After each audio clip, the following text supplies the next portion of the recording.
शासनातर्फे आहे की ज्या सेंटरमध्ये हे 6 सेंटर्स आहेत की निःशुल्क प्रशिक्षण आहे आणि विद्यार्थ्यांना स्टायपेंड दिला 2000 पर मंथ. आधी हे 1000 होतं, आता 2000 केलं. आणि शासनाला एवढीच अपेक्षा आहे की आपल्या विद्यार्थ्यांनी देश पातळीवरती प्रशासकीय सेवेमध्ये गेलं पाहिजे. म्हणून हे असे सेंटर्स आहेत औरंगाबाद, नागपूर, मुंबई, कोल्हापूर आणि नव्याने नाशिक आणि अमरावती हे सेंटर सुरू झालं आहे. आणि आमची इंटेक कॅपॅसिटी ही 60 असते. त्यात शासनाच्या नियमाप्रमाणे 30 ओपनच्या सीट आणि 30 रिझर्वेशनच्या सीट आणि अल्पसंख्याकाच्या 10 सीट आणि दुसरं म्हणजे बार्टीच्या 10 सीट. आणि महत्त्वाचं आकर्षण आमच्या सेंटरचं हे आहे की माननीय भोगे सर आमच्या सेंटरसाठी वेळ देतात. म्हणजे मी 2008 पासून जॉईन झाले तेव्हापासून सर प्रत्येक बॅचला इथे येऊन शिकवतात. 2-3 वर्षापूर्वी म्हणजे UPSC हा सिलेबस जो आहे हा रिफॉर्म केला होता आणि त्यातला एक असा विषय होता की इथिक्स, इंटेलेक्ट, ॲटिट्यूड आणि हा विषय कुठेच घेतला जात नव्हता. मग आमच्या सेंटरमध्ये बरेचसे विद्यार्थी पास झाले. सरांनी हा सर तर नेहमीच घेतात सगळं GSचा अभ्यासक्रम आणि हा विषय घेतला. मग मुंबईला विद्यार्थी गेले परीक्षेला, तिथे बरेचसे विद्यार्थी दिल्लीचे पण आले होते. ते म्हणजे त्यांच्याकडे मोठे मोठे नोट्स होत्या मुलांकडे. पण जेव्हा आम्हाला आमच्या हाती पेपर पडला आणि मी जे बघितलं की जे सरांनी सिलेबसमध्ये घेतलेलं आहे तेच क्वेश्चन त्याच्यामध्ये आले आणि इतक्या चांगल्या प्रकारे म्हणजे यू आर व्हेरी लकी. मी सुद्धा म्हणते की भोगे सरांसारखे तळमळीचे लोक आपल्याला मिळाले आहेत ज्यांचं मार्गदर्शन आपल्याला होते. त्यामुळे याचा आपण मी म्हणतो पूर्ण भारतामध्ये औरंगाबादचे विद्यार्थी टॉपर आले पाहिजे. कारण अशी फॅकल्टी ही तुम्हाला कुठेही मिळू शकणार नाही. अशी फॅकल्टी आपल्याकडे आहे. आणि थोडक्यात म्हणजे मार्गदर्शन करणार आहे. थोडक्यात काही अनुभव मी शेअर करते की दरवर्षी UPSCमध्ये थोडा प्रश्न वाढत आहे. कारण 2012मध्ये जवळपास 4,90,000 विद्यार्थ्यांनी फॉर्म भरले. त्यातले ॲज युजल 50% विद्यार्थ्यांनी परीक्षा दिली नाही. नंतर 2012मध्ये सुद्धा 5 विद्यार्थ्यांनी मागच्या वर्षी म्हणजे 13,000 यावर्षी 7,70,000 विद्यार्थ्यांनी आपल्या म्हणजे अर्ज केले आणि त्यातले 3,24,000 विद्यार्थी परीक्षेला बसले. आता हे 50% विद्यार्थी परीक्षेला का वळतील म्हणजे 50% हा ड्रॉपआउट का होतो त्याच्यामध्ये. तर मला असं बऱ्याचशा म्हणजे मुलांकडून फीडबॅक मिळाला की तयारी झाली नाही किंवा अटेम्प्ट आणि आता अटेम्प्ट वाढले आहेत. म्हणजे आता तुम्ही जर नवीन सराव सांगते की 2 पेपर आहेत GS आणि CSAT आणि याच्यामध्ये पहिले ओपनला 4 अटेम्प्ट होते आणि वय 30 होतं. आता ओपनचे अटेम्प्ट वाढले 6 झाले आणि SC साठी सुद्धा 35 वर्षापर्यंतची वय आले आहे. लोकसभेचं 3 अटेम्प्ट वाढले. तर हे अटेम्प्ट वाढले, अटेम्प्ट वाया जाऊ नये किंवा आपल्यामध्ये आत्मविश्वास असेल मोठं असं मला वाटतं की अभ्यास झालेला आहे आणि योग्य गायडन्स मिळत नाही. अभ्यास झालेला आहे परीक्षेच्या वेळी काय होतं की मी कदाचित पास होणार नाही. त्यामुळे तुमची जी स्पर्धा आहे ती खूप वेळचीच आहे कारण आधी होतच नाही. आता माझ्याकडे परवा एक विद्यार्थी तालीम गेली होती. तर UPSCचा प्रिलिमचा पण अभ्यास झाला आहे म्हणजे मला वाटतं ही परीक्षा दिली असेल. म्हणून तुमची परीक्षा काय झाली रिझल्ट तर म्हणजे परीक्षा दिली नाही. मला काय करायला झालं तर म्हणजे मुख्य परीक्षेला माझा अभ्यास झाला नव्हता. खरं म्हणजे मुख्य परीक्षेचा अभ्यास हा तुम्ही स्वतः व्हायला पाहिजे. घरानंतर आणि मग मी ती पुण्याला गेली होती एका क्लासमध्ये. तिथे विचारलं की काय करावं माझा मुख्य परीक्षेला गायडन्स मी आणि प्रिलिमचा अभ्यास करते म्हणजे हा मुख्य परीक्षेचा अभ्यास होतोच. तर नाही दिली परीक्षा कारण नंतर म्हणजे मी चेक केलं मी निघून गेली असती पण ती वेळ निघून गेली असती.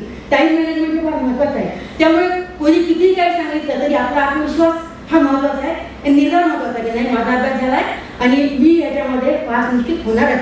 अशा पद्धतीचा निश्चय असेल, इच्छाशक्ती असेल तर आणि निगेटिव्ह अप्रोच जो आहे तो अजिबात नको. म्हणजे ते मुलीला काय वाटलं की नाही माझा अभ्यास झाला नाही मग मेस चांगला लिहिता येणार नाही परीक्षेमध्ये मग माझ्यामध्ये ते कॉम्प्लेक्स येईल त्यामुळे ती परीक्षा दिली नाही तर त्याची प्रकारची रिस्कच पास झाली असती. तर हा असा 50% हा ड्रॉपआउट फार आहे. विद्यार्थी बसतात म्हणजे आता अवेअरनेस वाढला आहे. महिलांना सुद्धा 2012 होत्या यावेळेस जे केरळमध्ये 245 महिलांचं रिकमेंडेशन झालेलं आहे. म्हणजे मुली सुद्धा आता या परीक्षेकडे वळत आहेत. जास्त निवडत आहेत परंतु सरांनी सांगितलं स्मार्ट स्टडी पाहिजे. पेपर वापरून नोट करायला पाहिजे. शब्दसंपदा इंग्लिशची वाढली पाहिजे आणि तुम्ही रोजच्या रोज करंट इव्हेंटच्या नोट्स तयार केल्या पाहिजे. तुम्ही नुसतं वाचून चालणार नाही. त्याच्या वहीमध्ये प्रत्येक हेडिंग करून त्याच्या नोट्स तुम्ही काढल्या पाहिजे जेणेकरून तुमचा स्मार्ट अभ्यास होईल. आणि आजकाल जे म्हणतात की जॉब नाही म्हणजे खूप प्रकारच्या परीक्षा आहेत. तुम्ही एम्प्लॉयमेंट खूप वाढता म्हणजे इंजिनिअरिंगसाठी सुद्धा electrical engineer, civil engineer, mechanical engineer आणि IT साठी UPSC एक्झाम कंडक्ट करते म्हणजे इंजिनिअरिंगसाठी करतात टेक्नॉलॉजीसाठी. नंतर जिओलॉजीच्या परीक्षा आहे, आरबीआयच्या परीक्षा, आमच्या सेंटरचे बरेचसे विद्यार्थी, एक विद्यार्थी आरबीआयमध्ये अहमदाबाद जॉईन झाला आहे, बऱ्याचशा परीक्षा आहेत, बँकिंगची परीक्षा आहे. फक्त तुमच्यामधला जो निगेटिव्ह अप्रोच आहे तो जाऊन पॉझिटिव्ह अप्रोच तुमच्यामध्ये आला पाहिजे आणि अभ्यास करण्याची तयारी पाहिजे. खरं हा अभ्यास ग्रॅज्युएट लेवलपर्यंत व्हायला पाहिजे. परंतु कॉलेजमध्ये आजकाल कॉलेजची संख्या फार कमी असते. विद्यार्थी गेल्यानंतर इफेक्टिव्ह स्ट्रेंथ कमी आहे. विद्यार्थी हा नुसतं परीक्षा जातो, आर्ट्समध्ये वगैरे सायन्सला पण असतो. तुमचा जर हा अभ्यास 12 नंतर सुरुवात केली इफेक्टिव्हसाठी स्पर्धा परीक्षेत, तुम्हाला निश्चितपणे यश मिळेल अशी मी खात्री व्यक्त करते आपल्या. आणि महत्त्वाचं म्हणजे आपल्या औरंगाबाद शहरामध्ये सरांसारख्या क्लासेस आहेत. शिवाय सर आमच्याकडेही मेन्सची तयारी करून घेतात, प्रिलिमची तयारी करून घेतात. आणि त्या तुम्हाला तेच सांगितलं की आमच्याकडे ही मुख्यमंत्री तयारी होते, तुम्हाला दिल्लीला जायची गरज नाही. ठीक आहे, ज्यांना अफोर्ड करू शकतात ते दिल्लीला जाऊ शकतात. आता 2 स्टायपेंड आहे, बरेच विद्यार्थी आम्हाला स्टायपेंडची गरज नाही. पण मी असे विद्यार्थी पाहिले की जे अतिशय गरीब आहे, की ज्यांच्या 2000 जे ग्रामीण भागातले आले आहे, त्यामुळे शासनाचा हा विद्यार्थ्यांना हे म्हणजे मदत आहे. म्हणजे सगळेच विद्यार्थी जाऊ शकत नाही दिल्लीला, पण असं नाही की इतर राहून करू शकणार नाही. बरेच विद्यार्थी पाहिले इतर राहून सुद्धा ते पास झाले. 6 टप्पा काय तर मग तुमच्यामध्ये पेशन्स हे फार महत्त्वाचे आहे. म्हणजे एकदा झालं नाही म्हणजे हरून न जाता सतत प्रयत्न करणं हे महत्त्वाचं. नेहमी प्रयत्न करायला पाहिजे. नंतर स्पोर्टिव्हनेस पाहिजे, हेल्थ चांगली पाहिजे. स्पोर्टिव्हनेससाठी काही तुम्ही बातम्या वाचता, मी वाचल्या की काही स्पर्धा परीक्षा तयारी करणारे विद्यार्थी हे आत्महत्येच्या मार्गावर होतात. हे अतिशय वाईट आहे. कुठे तुम्ही तयारी करा, प्रामाणिकपणे प्रयत्न करा, कुठेही तुम्हाला नोकरी मिळेल. म्हणजे नोकरीचं काही फक्त तुमच्यामध्ये तयारी करण्याची क्षमता पाहिजे. बँकिंग आहे, जिओलॉजिकलच्या एक्झाम आहे, जीपीएसमध्ये खूप एक्झाम आहे. म्हणजे IASच्या तर आहेतच, सिव्हिल सर्व्हिस आहेत, डिफेन्स सर्व्हिसच्या एक्झाम आहेत. त्यामुळे स्पर्धा ही निकोप असायला पाहिजे. कुठेही मनामध्ये निमगंड नको, किंवा अपयश आलं तर ते पचवण्याची आपल्यामध्ये हिंमत पाहिजे. अपयश आलं तर खचून नाही स्पर्धा म्हणजे असा खूप असतो. आपण परत ते परत इंजिनिअरिंगच्या मुलीने आत्महत्या केली. अरे हे काय चाललं आहे, याच्या आधीच्या कधी असं एवढ्या प्रमाणामध्ये घडलं नव्हतं. म्हणून हे काउन्सिलिंग हे महत्त्वाचं आहे. आणि इच्छाशक्ती आणि हिंमत ठेवा. प्रत्येकाला नोकरी मिळणारच, त्याला फक्त तुम्हाला स्मार्ट अभ्यास करा, चांगल्या पद्धतीचं गायडन्स मिळवा, निश्चितच तुम्हाला यश मिळेल. आणि तुम्हा सर्वांकडनं मी अशी अपेक्षा व्यक्त करते की अकॅडमी हे आमचं सेंटर आहे, ह्याच्यातून जास्तीत जास्त विद्यार्थी IAS होतील पुढे आणि इथून प्रेरणा घेऊन निश्चितच औरंगाबादचा टक्का वाढवतील एवढी तुमच्याकडनं अपेक्षा व्यक्त करते. अकॅडमी आणि दैनिक सकाळ वृत्तपत्राच्या संयुक्त विद्यमाने हा मार्गदर्शनाचा कार्यक्रम या ठिकाणी आयोजित केलेला आहे. मी सकाळचे कार्यकारी संपादक माननीय संजयजी वरकर सरांना विनंती करतो की आपणही आमच्या ह्या युवकांना आणि पालकांना संबोधित करावं.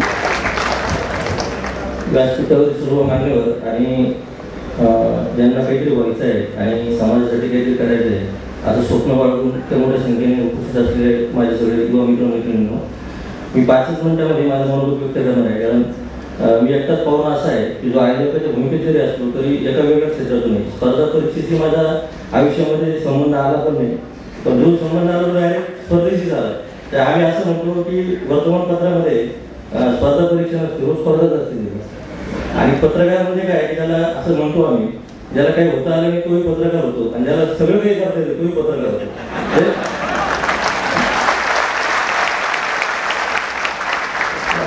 मी असं हिंमतही करणार नाही की तुमच्यापैकी किती लोकांना पत्रकार व्हायचं, हातवर करा, मला माहिती फार कमी हातवर होती. त्यामुळं फक्त एवढंच सांगतो मी की हे जे क्षेत्र आहे, या क्षेत्राच्या बाबतीमध्ये सुद्धा मला प्राऊड वाटतो. मी पत्रकार आहे, मी ठरून या क्षेत्रात आलो होतो आणि मला आनंद वाटतो.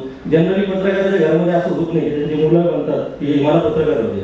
कारण आता माझी मुलगी 12वी पास झाली आणि तिला मी विचारलं तुला काय होतं, की मला पत्रकार व्हायचं. त्याला मला असं वाटतं की मी सक्सेस झालो.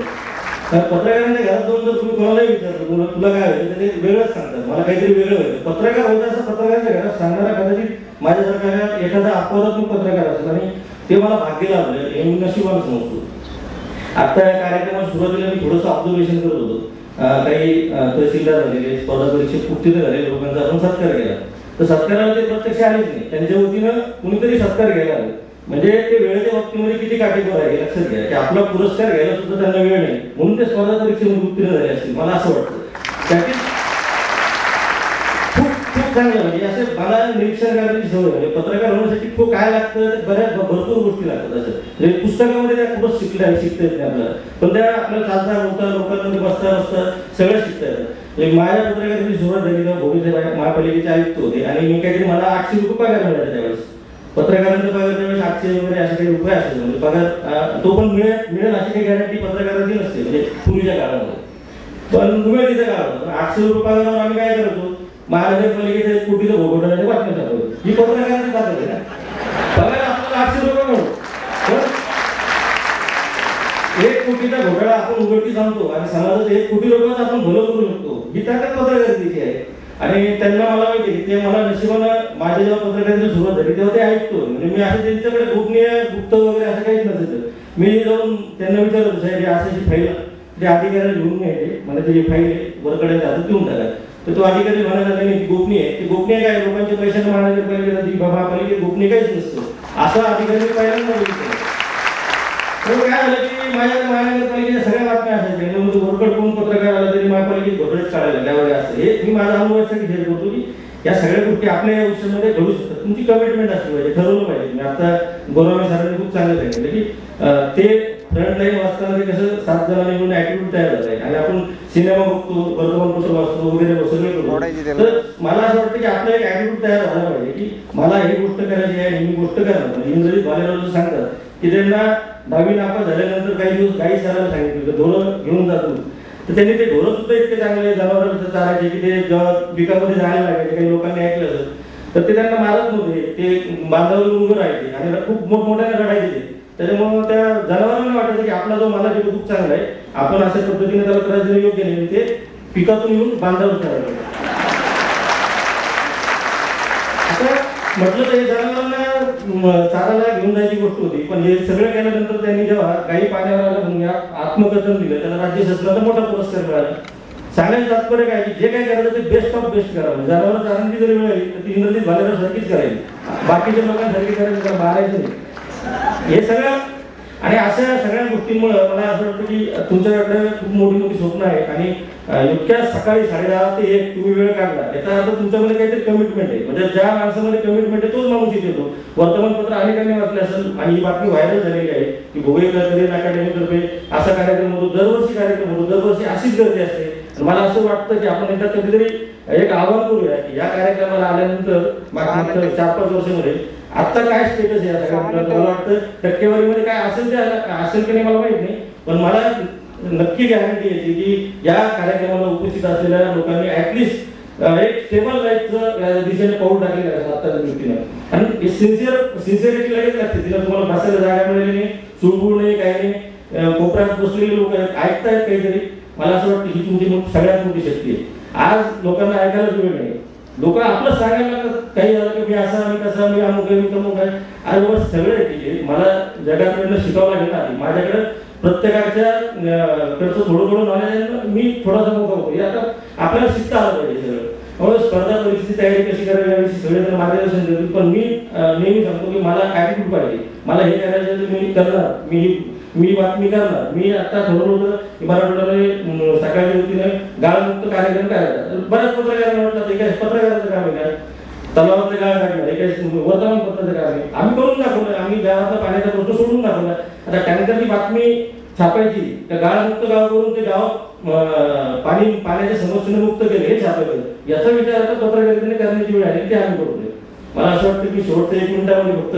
भोगे करिअर अकॅडमीचं आणि सकाळचं जे काही नातं आहे ते अतूट असं नातं आहे त्यांचं जे सदर आमच्याकडे येते करिअर मंत्रमध्ये त्याच्यामध्ये हजारो म्हणजे इतक्या युवा लोक होते त्याच्यावर वाचता उद्या पडतात त्याच्यावर मी त्यांना विनंती केली की ते सगळं संकलित करा आणि सकाळ माध्यम समूहाच्या वतीनं आम्हाला त्याचं पुस्तकही करायचं आहे लवकरच आपण त्यांचं ते पुस्तक पण प्रकाशित करू फक्त त्यांनी आम्हाला तसं शब्द दिला पाहिजे की सगळं संकलित करून संपादित करून जर दिलं तर आमच्या प्रकाशनाच्या वतीने ते पुस्तक पण आपण लवकरच प्रकाशित करू बाकी इतक्या सगळ्या तुम्ही सगळ्या समाजामध्ये बदल घडवण्यासाठी जमलेला आहात तर तुमच्या स्वप्नांमध्ये बळकटी हो ते सक्सेस हो आणि तुमच्या आयुष्यामध्ये सकाळच्या निमित्ताने आणखी एक नवीन सकाळ हो एवढं शिकून थांबू ऐकत असतो कडीवर कडी वर कडी भारी आहे संजय वरकडी जे न देखे रवी ते देखे पत्रकार कवी आणि म्हणून त्यांनी प्रत्येक गोष्ट या ठिकाणी अत्यंत तुम्ही सुद्धा थोडेफार आळसालेले होते, परंतु तुम्हाला अत्यंत चांगल्या आणि बोचक्या आणि मोजक्या शब्दामध्ये तुम्हाला या ठिकाणी त्यांनी आपलं भाषण ऐकवलेलं आहे.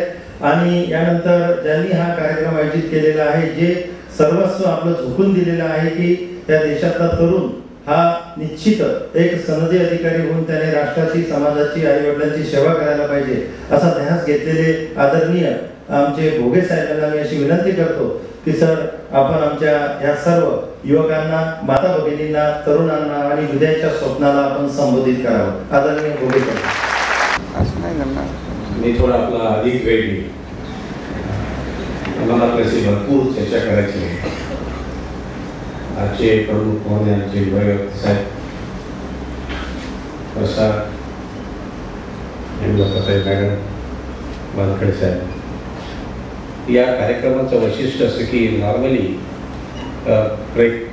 जे त्याच्याकरता कार्यक्रम ते उशिरा येतात. याचा आमचा कार्यक्रम 10 वाजता आणि 9:30 पासून लोक आले. आम्हाला वाटलं की आम्ही काहीतरी चूक करतो आहे की काय. नॉर्मल आपलं गैरसमज असतं की उशिरा लोक येतात, पण आपल्या वयवर आले सगळे. अनेक लोकांना थोडंसं गैरसोय झाली, खाली बसावं लागलं, त्याबद्दलही मी माफी मागतो. ज्यांनी 12वी परीक्षा उत्तीर्ण केलेली आहे आणि ज्याच्या कॉलेजच्या पहिल्या वर्षाला प्रवेश करताय, दुसऱ्या जे कॉलेजमध्ये आहे, दुसऱ्या वर्षाला, तिसऱ्या वर्षाला, चौथ्या वर्षाला, आणि ज्यांनी मग आता ग्रॅज्युएशन पूर्ण केलेले आहे, कुठल्या तरी परीक्षेची तयारी करण्याच्या सध्या स्थितीत आहे. त्या तिघाकरता आपण वेगवेगळ्या प्रकारचे मुद्दे आपण सांगू. पहिला तर नेहमीचा जो प्रश्न विचारला जातो बहुतेक विद्यार्थ्याकडून, UPSC आणि MPSCचा अभ्यास एकत्र करता येईल का, हा एक जनरल प्रश्न आहे. याचं उत्तर असं आहे की पूर्णतः नाही.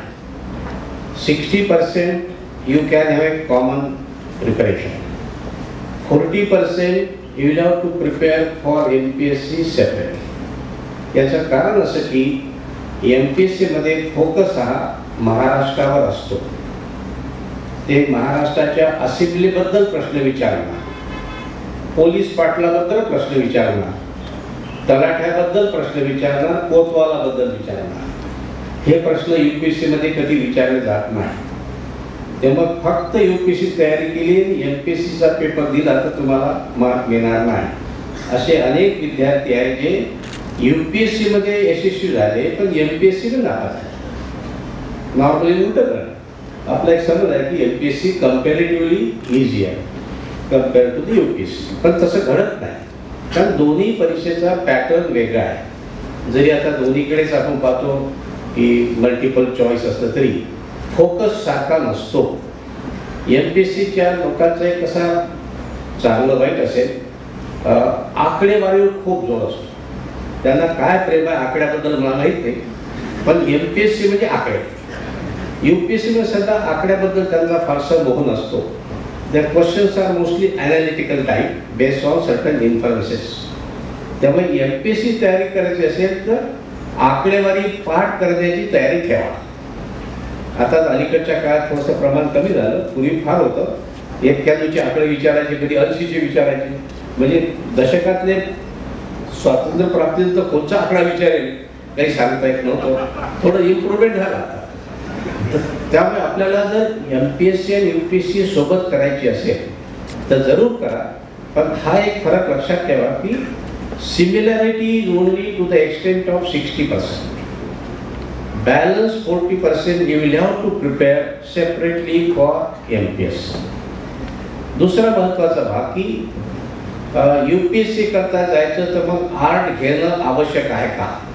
कारण असा एक अपप्रचार झाला मध्यंतरी की BA जर झाला तर UPSC लवकर होता येते, इंजिनियर करून काही उपयोग नाही. तर मला वाटतं हा एक गैरसमज आहे. ज्या कुठल्या विषयात तुमची आवड असेल, whether you want to become a engineer और कॉमर्स और art, you select a discipline of your choice. कारण UPSC मध्ये असो की MPSC मध्ये सर्व शाखांना समान वेटेज आहे. असं नाही की UPSC मध्ये फक्त हा विषय चालतो तो विषय चालत असा प्रकार भाग नाही. You will have to prepare for all the subjects. त्यामुळे कृपा करून आपल्या बाजू काढून टाका की UPSC क्रॅक करण्याकरता एखाद्या विशिष्ट विषयामध्येच पदवी प्राप्त करणं आवश्यक आहे अशातला भाग नाही. ग्रॅज्युएटला तुम्हाला किती टक्के मार्क आहे हाही महत्त्वाचा भाग नाही. तुम्ही थर्ड क्लासमध्ये जरी पास झाले तर you can try for UPSC. त्यानंतरचं महत्त्वाचं की ओपन विद्यापीठातली डिग्री सुद्धा चालेल फॉर द पर्पज ऑफ अपीअरिंग. आणि खुल्या विद्यापीठात आपल्याला माहीत आहे की 5वा वर्ग झाल्यानंतर 4 महिन्याची क्वालिफाईंग एक्झाम दिली की you can appear for BA. आता दररोज पेपर पास करा. तर आपल्याला ओपन युनिव्हर्सिटीची डिग्री सुद्धा चालेल. फक्त विद्यापीठ हे बऱ्याच वेळा आपण त्या स्पर्धेतून माघार घेतो की 6 लाख विद्यार्थी बसले माझा नंबर कसा लागणार. कारण दरवर्षी 1100-1200 विद्यार्थ्याचं सिलेक्शन होतं. तर 1100-1200 माझा नंबर कसा लागेल. लॉ ऑफ प्रॉबॅबिलिटी जर काढलं मी तर ते फारच सेवेल. मित्रांनो, जेव्हा पहिली परीक्षा होते प्रीचा पहिला पेपर तुम्ही जर सेंटरला गेले उपस्थिती 50% असते. काही विद्यार्थी सहज फॉर्म भरतात